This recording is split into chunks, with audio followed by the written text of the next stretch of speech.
The Bird in Borrowed Feathers. The Bird in Borrowed Feathers is a fable of classical Greek origin usually ascribed to Aesop. It has existed in numerous different versions between that time and the Middle Ages, going by various titles and generally involving members of the corvid family. The lesson to be learned from it has also varied, depending on the context in which it was told. Several idioms derive from the fable. While the details of the fable have always been varied, two main versions have been transmitted to European cultures in modern times. The first of these is mostly found in Greek sources and numbered 101 in the Perry Index. It concerns a daw or crow that dresses itself in the feathers of other birds before competing against them, only to have them recognized and stripped away by their owners.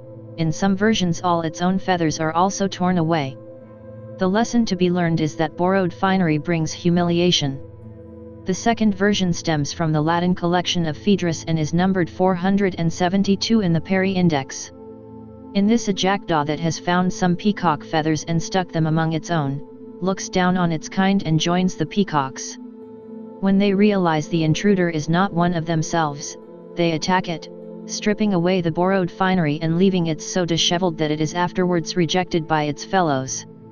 The moral of the story is not to reach above one's station. Some medieval versions have different details. In Odo of Sheraton's telling, the crow is ashamed of its ugliness and is advised by the eagle to borrow feathers from the other birds, but when it starts to insult them, the eagle suggests that the birds reclaim their feathers.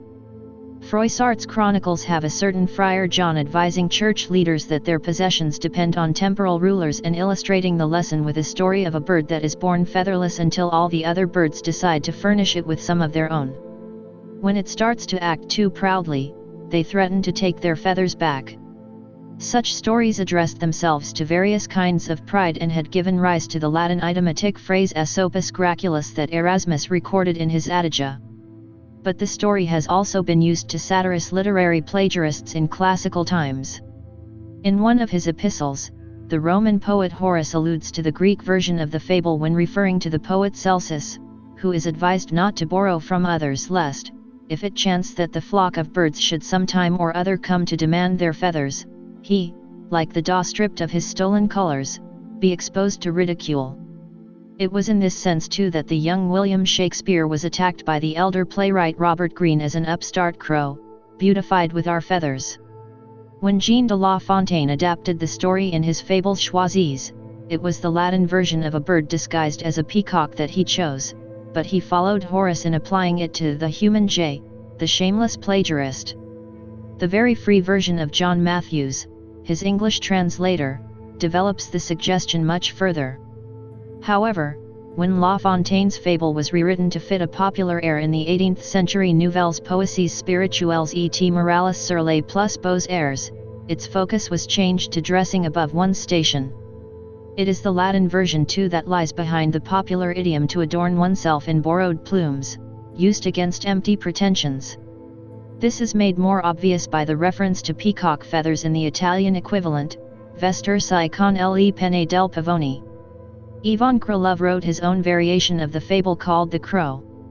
The fable gave rise to two expressions in Russian, left the crows, but didn't join the peacocks, and neither peacock nor crow.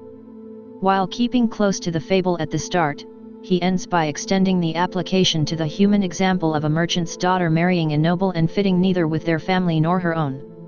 In the 17th century, when paintings were popular home decorations but had to be justified by carrying a moral message, the Dutch artist Melchior de Hondy Coater executed at least two of the Greek version of the fable in which many species of bird attack the daw. He was followed in 1719 by Peter Castiles III, whose Fable of the Raven shows flocks of brightly colored birds descending for the attack.